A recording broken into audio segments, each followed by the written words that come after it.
तीन बहनों की लालची भाभी। करिश्मा, रेशमा और मनीषा तीन बहनें हैं।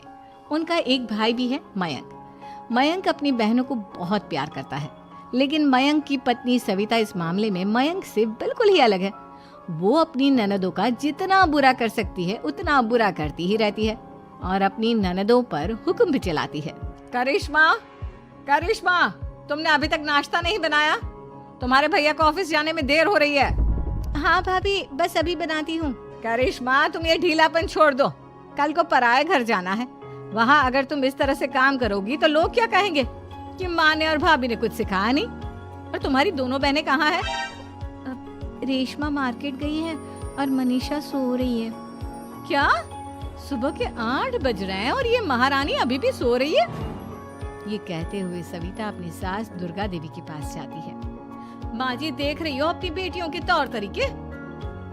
क्या हुआ बहू, सुबह सुबह क्या कर दिया मेरी बेटियों ने?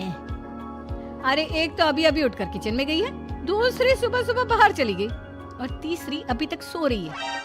क्या करूं मैं इन तीनों का? मैं तो परेशान हो गई हूँ।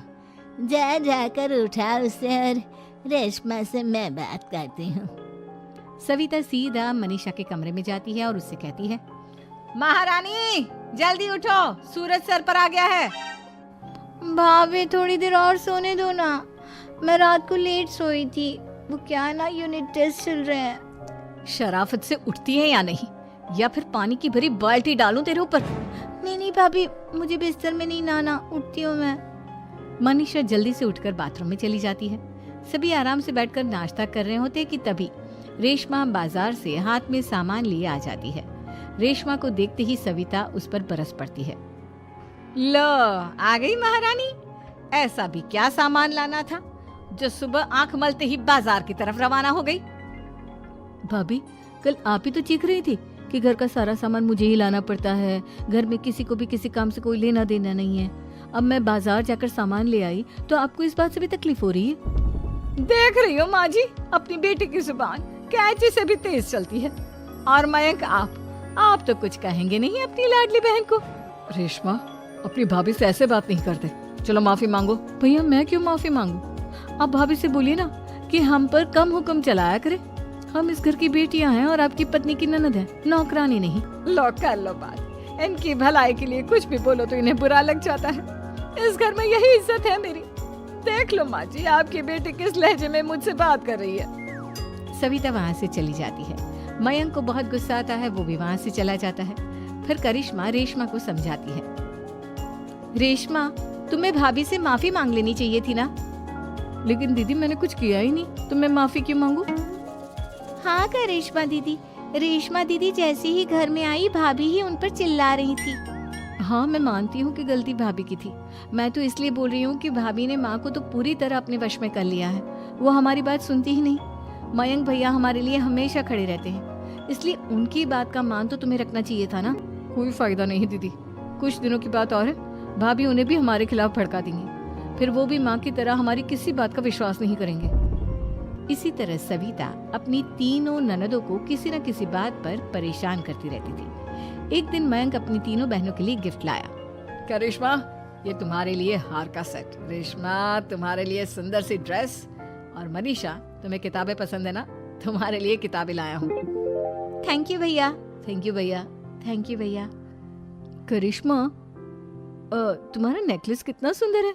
ये भैया कहाँ से ले आए होंगे? मैंने भैया को 3 दिन पहले फोन पर ये डिजाइन दिखाया था और आज भैया ये ले आए। सविता तो अपनी ननदों के गिफ्ट्स देखकर जल गई और करिश्मा का नेकलेस तो उसे भी बहुत पसंद आया था। अपनी बहनों के लिए कितना अच्छा नेकलेस लेकर आए हैं, मुझे कभी कोई गिफ्ट नहीं दिया। मैं आज ही ये हार चुरा लूंगी। रात में सविता करिश्मा का हार चुरा लेती है और इसी तरह उसे अपनी ननदों की जो भी चीज अच्छी लगती वो उसे मांगती नहीं, बल्कि रात के अंधेरे में चुरा लेती। इसी तरह दिन बीतते गए और सविता ने मयंक के दिल में भी उसकी बहनों के लिए नफरत पैदा कर दी। एक दिन मयंक ने करिश्मा और रेशमा के लिए रिश्ता देखा और ये बात उसने घर में सबको बताई। माँ, करिश्मा और रेशमा के लिए बहुत अच्छा रिश्ता आया है। वो लोग कल इन्हें देखने आ रहे हैं। आप और सविता मिलकर सारी तैयारी कर लेना। ये सुनकर करिश्मा और रेशमा खुश हो जाती हैं, लेकिन सविता सोचती है, अगर इन दोनों बहनों की शादी हो गई तो घर और बाहर का काम कौन करेगा? मनीषा तो एक नंबर की कामचोर है, उससे तो किसी बात की उम्मीद लगाना ही बेकार है। मुझे इस शादी को रोकना होगा। अगले दिन सभी लड़के वालों के स्वागत की तैयारी करने में लगे होते हैं। तभी मयंक अपनी बहनों से आकर कहता है, तैयार हो गई तुम दोनों? देखो दोनों लड़के बहुत अच्छे हैं, मैं कोई कसर नहीं छोड़ना चाहता, इसलिए तुम उनके सामने अच्छे से बिहेव करना और अपनी भाभी से लड़ने मत लग जाना। करिश्मा, तुम वो नेकलेस पहन लो ना जो मैं तुम्हारे लिए लाया था। भैया मैं बहुत देर से वो नेकलेस ढूंढ रही हूँ, लेकिन मुझे मिल ही नहीं रहा। क्या तुमने नेकलेस खो दिया? तुम्हें पता भी है वो कितना महंगा था? तुम कोई काम ढंग से नहीं कर सकती। मयंक गुस्से में वहां से चला जाता है। थोड़ी देर बाद लड़के वाले भी आ जाते हैं। वो दोनों बहनों को पसंद कर लेते हैं और रिश्ता पक्का हो जाता है। लेकिन सविता के दिमाग में तो कुछ और ही खिचड़ी पक रही थी। वो पंडित जी के पास करिश्मा की कुंडली लेकर जाती है और उन्हें पैसे देकर करिश्मा की कुंडली बदलवा देती है। जब लड़के वालों के पास करिश्मा की कुंडली जाती है तो वो दुर्गा को फोन करते हैं। बहन जी, हमने करिश्मा की कुंडली अपने पंडित जी को दिखाई थी। आपकी बेटी की कुंडली नहीं बल्कि दोषों का पिटारा है। देखिए, मैं और मेरे पति इन सब बातों में बहुत विश्वास करते हैं, इसलिए हम आपकी बेटी से अपने बेटे की शादी नहीं करा सकते। इस तरह करिश्मा का रिश्ता टूट जाता है और सभी घर वालों को बहुत दुख होता है। अब कविता सोचती है, चलो करिश्मा का तो रिश्ता टूट गया, अब रेशमा का भी रिश्ता तोड़ना है। क्या करूं? अब सविता आवाज बदलकर किसी अननोन नंबर से रेशमा के होने वाले ससुराल में फोन करती है। हेलो, मैं कौन हूँ कौन नहीं ये आपके लिए जानना जरूरी नहीं। बस इतना सुन लो कि रेशमा का 2 साल से किसी के साथ अफेयर चल रहा है। बस रेशमा का रिश्ता तोड़वाने के लिए सविता का इतना कहना काफी था। अब रेशमा का भी रिश्ता टूट गया। मयंक और दुर्गा देवी ने रेशमा को खूब खरी खोटी सुनाई और उससे बार बार उस लड़के के बारे में पूछने लगी।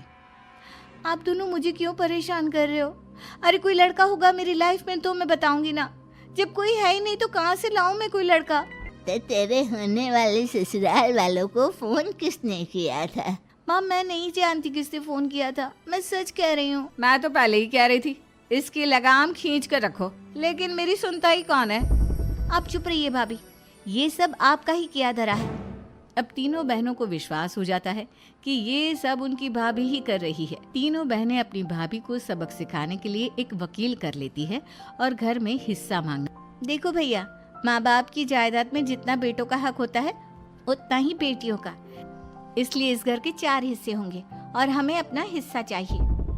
मैंने तुम्हारे लिए क्या क्या नहीं किया और तुम इस घर में हिस्सा मांग रही हो? भैया, आप और माँ हम बहनों की कोई बात नहीं सुनते हो और भाभी हमारी शादी नहीं होने देगी क्योंकि उन्हें लगता है कि आप हमारी शादी में ज्यादा पैसा लगाओगे और उन्हें हम जैसी फ्री की नौकरानी कहाँ मिलेगी। तो हम भाभी के साथ तो रह नहीं सकते, हम बहनों को अपना हिस्सा चाहिए। अरे तुम्हें शर्म आनी चाहिए अपने भाभी पर ऐसा इल्जाम लगाते हुए। वो तुम्हारे बारे में कितना सोचती है। हाँ माँ, भाभी हमारे बारे में बहुत सोचती है, दिन रात बस यही सोचती रहती है कि किस तरह से अपनी तीनों ननदों को परेशान करूं और कभी मुझे पढ़ने भी नहीं देती। दोनों बहनों का रिश्ता भी तो इन्होंने ही तोड़वाया है और रात में हमारे कमरे में आकर हमारी चीजें भी चुराती हैं। इसी तरह सविता की तीनों ननदें अपनी बात पर अड़ी रही। अब कोर्ट में तारीख भी शुरू हो गई। जब सविता को लगा कि उसकी तीनों ननद इतनी आसानी से नहीं मानने वाली, तो उसने अपने पति और सास को सारी सच्चाई बता दी और अपनी तीनों ननद से माफी मांगी। मयंक और दुर्गा को भी अपनी गलती का एहसास हो गया। अब सविता खुद करिश्मा और रेशमा के लिए अच्छा रिश्ता ढूंढती है और उनकी शादी करवाती है।